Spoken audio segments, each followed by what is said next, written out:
2015 से लेके 2023 तक पिछले 8 साल में जब से आम आदमी पार्टी की सरकार है, उससे डबल काम पिछले 8 साल के अंदर किए गए हैं।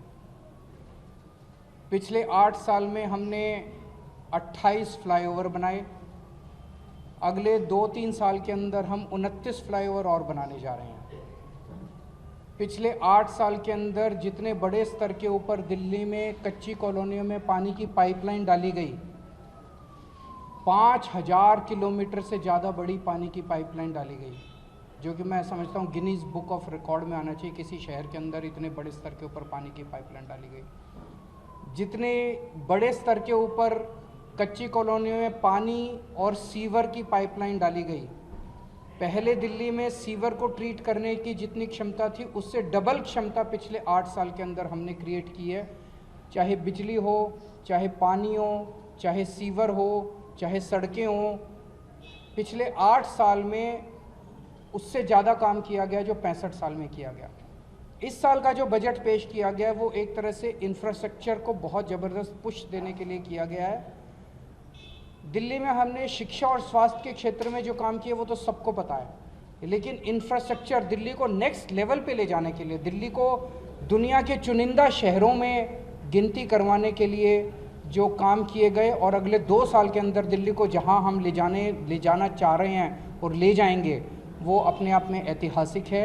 इस साल 21,000 करोड़ रुपए दिल्ली के इंफ्रास्ट्रक्चर पुश के लिए लगाए गए हैं और मैं समझता हूँ कि अगले 2-3 साल के अंदर आप दिल्ली को दुनिया के चुनिंदा शहरों से कंपेयर कर पाएंगे। दिल्ली देश के लिए एक बहुत गौरव का स्थान बनेगा। सर, एक बिजली को लेकर बड़ा मुद्दा आज आतिशी ने प्रेस कॉन्फ्रेंस में की, उन्होंने सदन में भी इसे लेकर आवाज उठाई थी कि एलजी की तरफ से जो अब तक मिला नहीं है सीएम को। वो एक कोशिश ये की जा रही है, अगर आप जितने भी बीजेपी रूल्ड स्टेट्स देखें, किसी भी बीजेपी रूल्ड स्टेट के अंदर वो कोई भी फैसिलिटी जनता को फ्री में प्रोवाइड नहीं करते। खासकर बिजली तो उन्होंने किसी भी स्टेट के अंदर फ्री में नहीं दे रखी। उसके बावजूद उन सारी सरकारों का बजट घाटे में चलता है। दिल्ली में हमने लोगों को फ्री बिजली दी है और केवल फ्री बिजली नहीं, 24 घंटे बिजली दी है। 24 घंटे बिजली दी है और मेरे को याद है 2014 में 6000 मेगावाट अगर लोड हो जाता था गर्मी के दिनों में तो सारी बिजली लोड शेडिंग होती थी, ट्रांसफार्मर जल जाते थे, तारें जल जाती थी। हमने दिल्ली के सारे बिजली के इंफ्रास्ट्रक्चर को ठीक किया। आज दिल्ली के अंदर 24 घंटे बिजली आती है। 7500 से ज़्यादा, 7600, 7700 भी अगर लोड हो जाए तो कोई कुछ नहीं चलता। तो एक तरफ हमने सारे इंफ्रास्ट्रक्चर को ठीक किया, 24 घंटे बिजली दी और लोगों को फ्री बिजली दी। ये इनको बीजेपी के लोगों को बहुत ज़्यादा चुभ रहा है। तो ये किसी भी हालत में बिजली की सब्सिडी रोकना चाहते हैं। तरह तरह के षड्यंत्र किए जा रहे हैं बिजली की सब्सिडी को रोकने के लिए, लेकिन जब तक मैं जिंदा हूं, जब तक मैं हूं, मैं दिल्ली के लोगों को यकीन दिलाना चाहता हूं कि किसी भी हालत में बिजली की सब्सिडी को हम नहीं रोकने देंगे। सर, ऑडिट कराने की बात है। हाँ, ऑडिट कराएंगे। ये डिस्कॉम्स ने अगर कोई भी गड़बड़ की है, हमने जैसे हमारी पहले सरकार आई थी, आपको याद होगा 49 दिन की सरकार, उस 49 दिन की सरकार में भी हमने बिजली कंपनियों का ऑडिट ऑर्डर किया था। अब दोबारा बिजली और कंपनियों का ऑडिट ऑर्डर। पढ़ाई लिखाई को लेकर बीजेपी नेताओं के लिए सदन में आप फ्रॉड शिक्षा की शुरुआत, वो एक तरह से कहने का लहजा था। मुझे ये लगता है कि नेतृत्व का पढ़ा लिखा होना बहुत ज़रूरी है। प्रधानमंत्री जी से जब एक इंटरव्यू में पूछा गया और फिर उन्होंने अपने 2 मैंने भाषण भी देखे, कई बार वो कह चुके हैं कि मैं केवल स्कूल तक गया हूँ, मैं केवल हाई स्कूल तक गया हूँ, मैंने कॉलेज की पढ़ाई नहीं की, मैं कभी कॉलेज नहीं गया। आज एडमिनिस्ट्रेशन इतना ज़्यादा कॉम्प्लिकेटेड हो चुका है कि अगर आप कम पढ़े लिखे हैं या पढ़े लिखे नहीं हैं तो आपके लिए सरकार चलाना बहुत मुश्किल हो जाता है।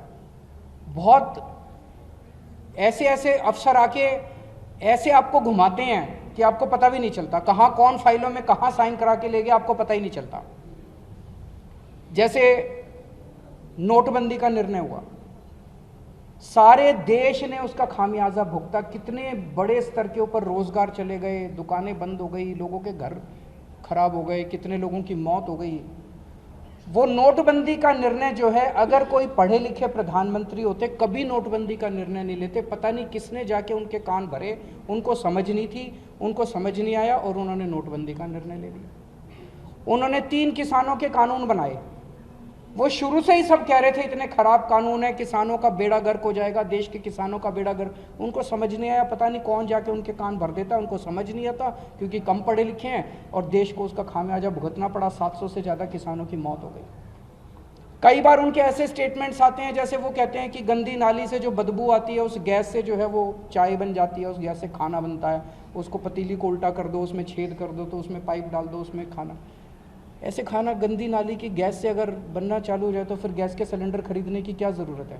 फिर तो सब लोग अपना गंदी नाली, अपने घर में गंदी नाली बना लेंगे और उसी से खाना बना लेंगे। ऐसे थोड़ी होता है। उनके कई सारे ऐसे ऐसे स्टेटमेंट आते हैं कि राडार के पीछे अगर जहाज हो तो वो बादल के पीछे तो राडार दिखाई नहीं। कई मतलब इस तरह की बातें कोई भी पढ़ा लिखा व्यक्ति नहीं करता। विदेशों से कई नेता आते हैं, वो पता नहीं कहाँ किन फाइलों पे क्या साइन करा के ले जाते हैं उनसे, किसी को पता ही नहीं क्या कहाँ साइन कर रहे हैं का। तो देश के लिए बहुत ज़रूरी है कि पढ़ा लिखा नेतृत्व होना चाहिए। दिल्ली ने ये साबित कर दिया, हमारी सरकार पढ़े लिखे लोगों की सरकार है। हमारी सरकार ने ये साबित कर दिया कि अगर पढ़े लिखे लोगों की सरकार हो और ईमानदार सरकार हो तो कहाँ की कहाँ कितनी तरक्की हो सकती है।